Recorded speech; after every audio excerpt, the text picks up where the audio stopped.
নমস্কাৰ। চতুৰ্থ শ্ৰেণীৰ সকলো ছাত্ৰ ছাত্ৰীলৈকে নমস্কাৰ জনাইছোঁ। লগতে আজি অনলাইন পাঠদানলৈ সকলো ছাত্ৰ ছাত্ৰীকে আদৰণি জনাইছোঁ। আজি পাঠদান আৰম্ভ কৰাৰ আগতে মই তোমালোকেও আমিও শ্ৰেণীকোঠাত সৰ্বসাধাৰণতে ব্যৱহাৰ কৰি থকা কেইটামান সামগ্ৰী আমি গণনা কৰি চাম। কিমানটা সামগ্ৰী আছে আমি গণনা কৰি চাম। তোমালোকে শ্ৰেণীকোঠাত ব্যৱহাৰ হোৱা সামগ্ৰী কেৱলতে মন কৰাচোন। ইয়াতে আছে দুডাল পেঞ্চিল, চক পেঞ্চিল, দুটা কাটাৰ, দুডাল কলম আৰু এই দুডাল হ'ল ৰং পেঞ্চিল। তোমালোকে ছবি আঁকি ৰং কৰিবলৈ ব্যৱহাৰ কৰা। এইকেইডাল কেৱল শ্ৰেণীকোঠাৰ ভিতৰতে নহয়, তোমালোকে ঘৰতো তোমালোকৰ নিজৰ কাম কৰিবলৈ ব্যৱহাৰ কৰি থাকা। এতিয়া আমি মুঠতে সামগ্ৰী কেইপদ আছে, কিমানটা আছে গণনা কৰি চাম। ঠিক আছে, আমি এইফালৰ পৰা যদি চাওঁ, পেঞ্চিল, ৰং পেঞ্চিল কেইডাল আছে? দুডাল আছে। ঠিক আছে বাৰু, তেতিয়াহ'লে ৰং পেঞ্চিল দুডাল, গতিকে 2 যোগ কলম কেইডাল আছে? এডাল, দুডাল, 2 যোগ কাটাৰ কেইডাল আছে? দুডাল আছে, হয়নে বাৰু? তেতিয়াহ'লে যোগ 2 আৰু চক পেঞ্চিল আমি কেইডাল দেখিছিলোঁ? এডাল, দুডাল, গতিকে চক পেঞ্চিল দুডাল। ঠিক আছে, এতিয়া মুঠতে সামগ্ৰী কিমান হ'ল আমি যদি গণনা কৰি চাওঁ, 2 লগত এই 2 যোগ কৰিলে হ'ব কিমান? 4 লগত 2 যোগ কৰিলে হ'ব 6 লগত আৰু 2 যোগ কৰিলে হ'ব কিমান? 8, হয়নে বাৰু? মুঠতে আমি সামগ্ৰী পালোঁ কিমানটা? 8টা।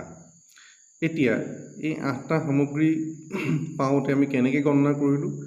2 যোগ 2 যোগ 2 যোগ 2, হয়নে? 2কে কেইবাৰ আমি কি কৰিছোঁ? যোগ কৰিছোঁ, 4বাৰ যোগ কৰিছোঁ। তেতিয়াহ'লে 2 আৰু 4 লগত সম্পৰ্কটো কি? 2 পূৰণ 4, হয়নে? তেতিয়া আমি কি পাম? পূৰণ নেওতাখন যদি মনত পেলাওঁ, দুইফালৰ পূৰণ নেওতাখন তোমালোকে মনত পেলোৱাচোন। কি হ'ব? 2 এগুণে 2, 2 দুগুণ 4, 2 3 গুণ 6, 2 4 গুণ কিমান হ'ব? 8, হয়নে বাৰু কথাটো? গতিকে আমি 2 4 গুণ কিমান পালোঁ? 8।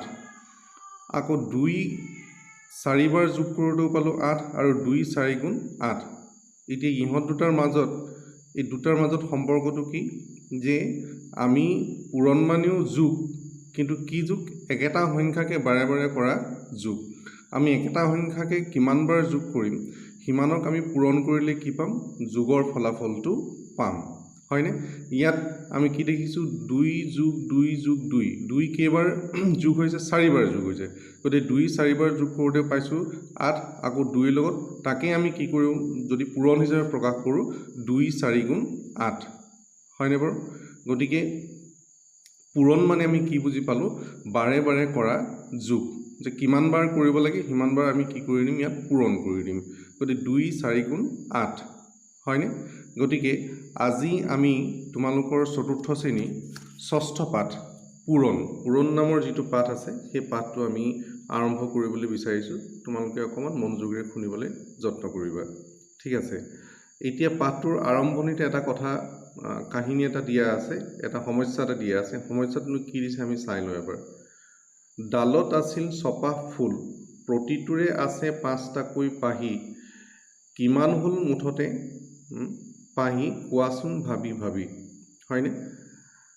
প্ৰতিটো ডালতে কিমানটাকৈ আছে? কেইপাহ ফুল আছে? ছপাহ ফুল আছে, আৰু ছপাহ ফুলত কেইটাকৈ পাহি আছে? 5 পাহ পাহি আছে।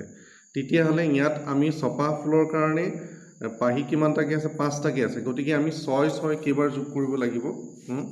6 6কে আমি কিমানবাৰ যোগ কৰিব লাগিব? 6 6কে আমি 5বাৰ যোগ কৰিব লাগিব। কিন্তু এতিয়া আমি পূৰণ বুলি কওঁতে কি বুজি পালোঁ? বাৰে বাৰে কৰা যোগ, হয়নে? গতিকে আমি 6 কেইবাৰ ইয়াত যোগ কৰিব লাগিব? 5বাৰ যোগ কৰিব লাগিব। 6 5বাৰ যোগ নকৰি আমি কি কৰিম? 6 লগত 5 পূৰণ কৰি দিম। 6 5 গুণ কিমান হ'ব? 30, সহজতে ওলাই গ'ল, হয়নে? 6 5 গুণ কিমান হ'ব? 30। গতিকে পাহি কিমানটা আছে? পাহি কিমান পাহ আছে? 30 পাহ কি আছে? ছপাহ ফুলত 5 পাহকৈ 30 পাহ কি আছে? পাহি আছে। ঠিক একেধৰণে আৰু এটা সমস্যা দিছে, আৰু এইটো কি দিছে আমি এবাৰ পঢ়ি চাই লওঁ। 5টা খৰাহীত আছে 10টাকৈ কণী, মুঠ কণী কিমান হ'ল চোৱাচোন গণি হয়নে বৰ ধুনীয়াকৈ দিছে বাক্যটো 5টা খৰাহিত আছে 10টাকৈ কণী মুঠ কণী কিমান হ'ল কোৱাচোন গণি ঠিক আছে ইফালে ধুনীয়াকৈ ছবিৰে সৈতে দিয়া আছে 5টা খৰাহিত 10টাকৈ কণী দিয়া আছে গতিকে আমি প্ৰথমৰ খৰাহিটোত কেইটা দেখিলোঁ প্ৰথমৰ খৰাহিটোত আছে কিমানটা 10টা দ্বিতীয়টোত 10টা তৃতীয়টোত 10টা আৰু চতুৰ্থটোত 10টা পঞ্চমটোতো কেইটা 10টা তেতিয়াহ'লে ইয়াক আমি এতিয়া কেনেকৈ কৰিম 10ৰ লগত কি পূৰণ কৰিব লাগিব কণী 10টাকে আছে খৰাহি কেইটা আছে 5টা আছে হয়নে গতিকে আমি কি কৰিম 10 পূৰণ 5 হয়নে বাৰু 10 5 গুণ কিমান হ'ব 50 হয়নে 10 5 গুণ 50 কণী 10টাকে আছে 5টা খৰাহিত আছে গতিকে মুঠতে কিমানটা কণী আছে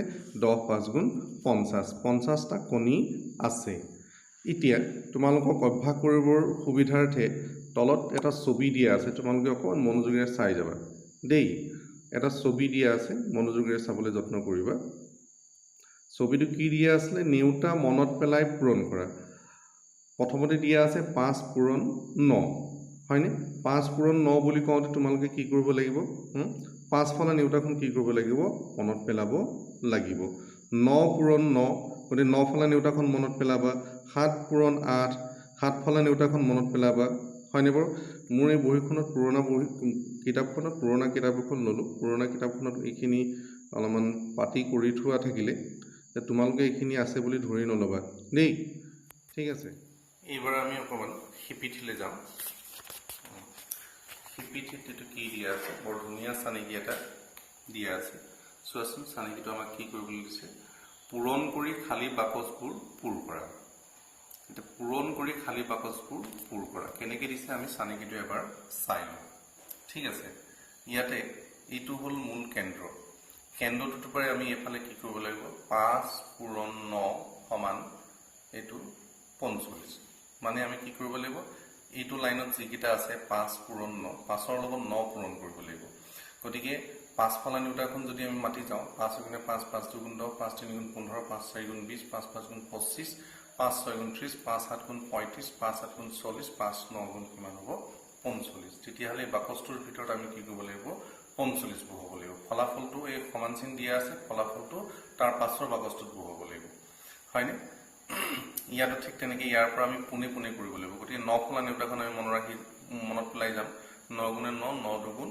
18 সমান 18টো ক'ত বহিব এই বাকচটোৰ ভিতৰত আমি 18টো বহুৱাম হয়নে বাৰু তোমালোকে ঠিক তেনেকুৱা ধৰণে এই লাইনটোত গৈ এই খালী বাকচটো পূৰণ কৰিব লাগিব গতিকে ইয়াত কি দিয়া আছে 8 পূৰণ 7 8 7 গুণ কিমান হ'ব কি বহিব 56 8 গুণ 56 ক'ত বহুৱাব লাগিব এই খালী বাকচটোৰ ভিতৰত বহুৱাব লাগিব ঠিক তেনেকৈ এইফালৰ পৰা 3 পূৰণ 6 গতিকে 3 6 গুণ কিমান হয় এই খালী বাকচটোৰ ভিতৰত বহিব হয়নে ঠিক তেনেকৈ ইয়াৰ পৰা 2 পূৰণ 5 গতিকে 2 5 গুণ কিমান হ'ব এই খালী বাকচটোৰ ভিতৰত বহিব 7 পূৰণ 4 গতিকে 7 4 গুণ কিমান 7 ফালে নেউতাখন মনত পেলাবা আৰু কিমান হয় ফলাফলটো সমান এই খালী বাকচটোৰ ভিতৰত কি কৰিব লাগিব বহুৱাব লাগিব ঠিক তেনেকৈ 4 পূৰণ 3 এটা 4 3 গুণ কিমান হ'ব সেইটো এই খালী বাকচটোৰ ভিতৰত বহুৱাব লাগিব ঠিক তেনেকৈ এইটো হ'ব 6 পূৰণ 8 গতিকে 6 8 গুণ কিমান হ'ব এই খালী বাকচটোৰ ভিতৰত বহুৱাব লাগিব এইকেইটা এতিয়া আলোচনা নকৰোঁ তোমালোকক গৃহকৰ্ম দিছোঁ ঘৰত তোমালোকে এইখিনি এই দুটা যেনেকৈ কৰি থোৱা আছে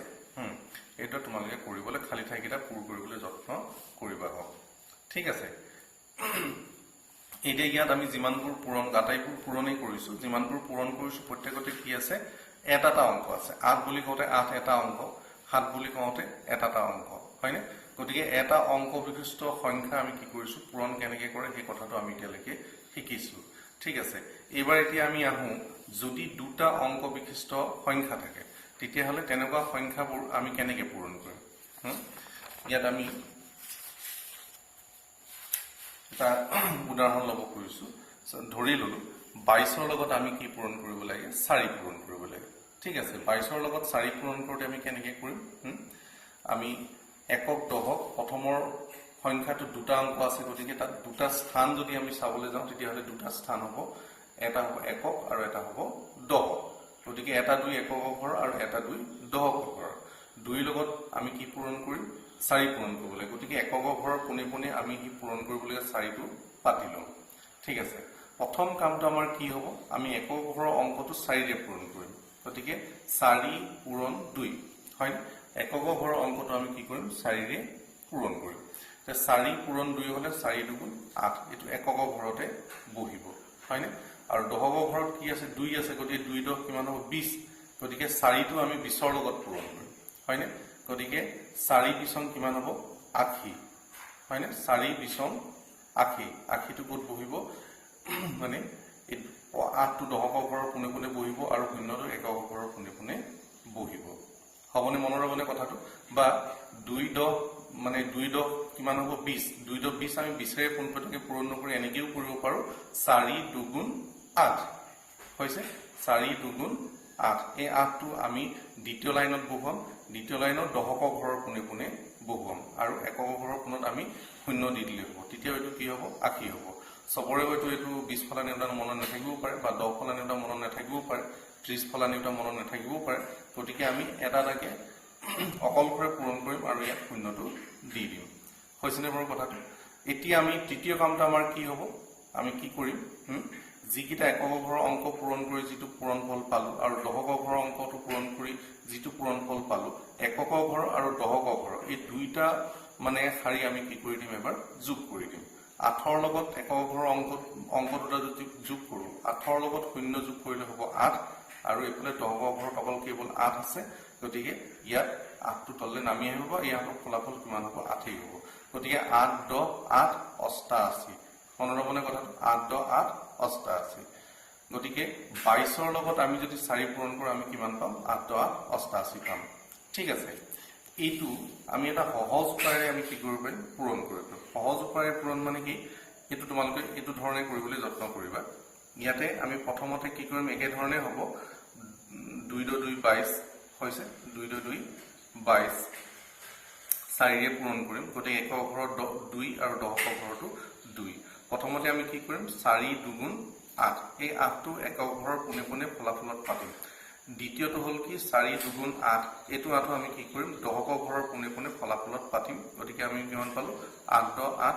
88 একেটা শাৰীতে আমাৰ ফলাফলটো ওলাই যাব ঠিক আছে এটো হল ছুটি নিয়ম আৰু সহজ নিয়ম তোমালোকে পৰাপক্ষত এটো নিয়মৰে কৰিবলৈ যত্ন কৰিবা আৰু সাধাৰণতে এটো হল বুজি পাবৰ কাৰণে আমি কৰা নিয়ম এটো অকমান দীঘলীয়া হয় কথাখিনি অকমান জটিল যেন লাগে কিন্তু এটো নিয়মৰে তোমালোকে কৰিবলৈ যত্ন কৰিবা ঠিক আছে এবাৰ আমি পাঠ্যপুথিখন লৈ আছো পাঠ্যপুথিখনত এটা কি দিয়া আছে এটা সমস্যা আমাক দিয়া আছে সমাধান কৰো আহা বুলি দিয়া আছে যে এটা সমস্যা হ'ব হয়নে এটা পাচিত 12টা আম আছে তেনেকুৱা 4টা পাচিত কেইটা আম থাকিব গতিকে 12 লগত আমি কি পূৰণ কৰিব লাগিব 4 পূৰণ কৰিব লাগিব গতিকে 12 লগত 4 আমি কেনেকৈ পূৰণ কৰিম মই আগতে কোৱা ধৰণে ইয়াত কৰি থোৱা আছে চাই ল'বা এবাৰ মনোযোগ দিও মই কথাখিনি আকৌ এবাৰ কৰি দিছো একক ঘৰৰ অংকটো হ'ব মানে 12 ৰ একক ঘৰৰ অংকটো হ'ব 2 আৰু দহক ঘৰৰ অংকটো হ'ব 1 ঠিক আছে গতিকে 4 দুগুণ 8 একক ঘৰৰ পোনে পোনে 8 টো ইয়াত